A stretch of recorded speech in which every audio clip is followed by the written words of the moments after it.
I'll tell you about when I worked in the biomedical field, really laser applications in medicine and surgery. I had the privilege, at least on my research team, of being one of the first groups to work on tattoo removal with laser technology. So I thought you might find that interesting today. Anyhow, that's not our topic. Our topic is grants management. So let's go ahead and continue. You know, about this series, we've sort of taken this approach, right? We spent a lot of time on the proposal. Now it's become funded, and it's very exciting to get on with the work, the research work, the work we're going to do. However, in addition to that scientific endeavor, the PI bears responsibility for the overall management. So what are those responsibilities?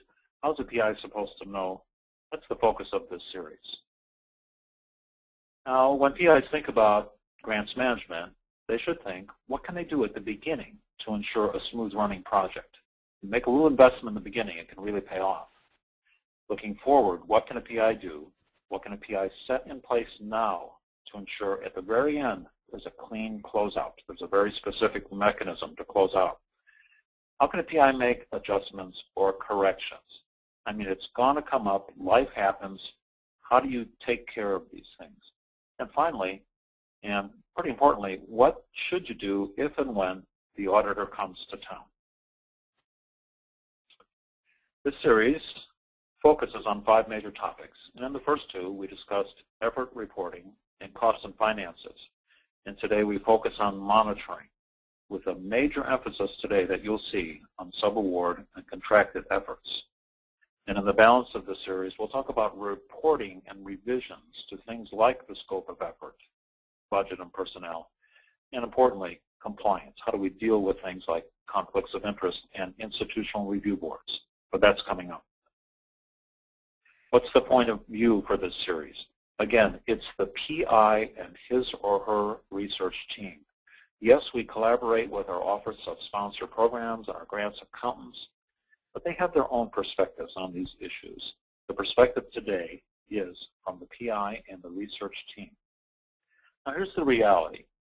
At some point, you, as the PI or a part of a grants team, number one, you'll either establish a subaward agreement, or you'll be a subawardee, or you'll review a performance report from a contractor or consultant, or, and I suppose this is true, you sometimes struggle with non-performance of subawards or subcontractors.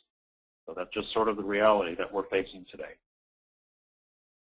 At some point, you're going to collaborate with someone and money will flow. There's lots of cool collaborations out there, but typically in the grant world, money flows to engage and encourage those collaborations. And as a consequence, look at that second bullet. Monitoring is going to be a critical part of that equation, looking after that money flow and the other programmatic aspects. Now, as an outcome from this series, at the end of this day, when we think about monitoring, we'd like to know what successful grant project management looks like. What are some tips for that? And importantly, I hope this series and today's presentation will catalyze a discussion with your OSP. Now, that's Office of Sponsored Programs. It might be called something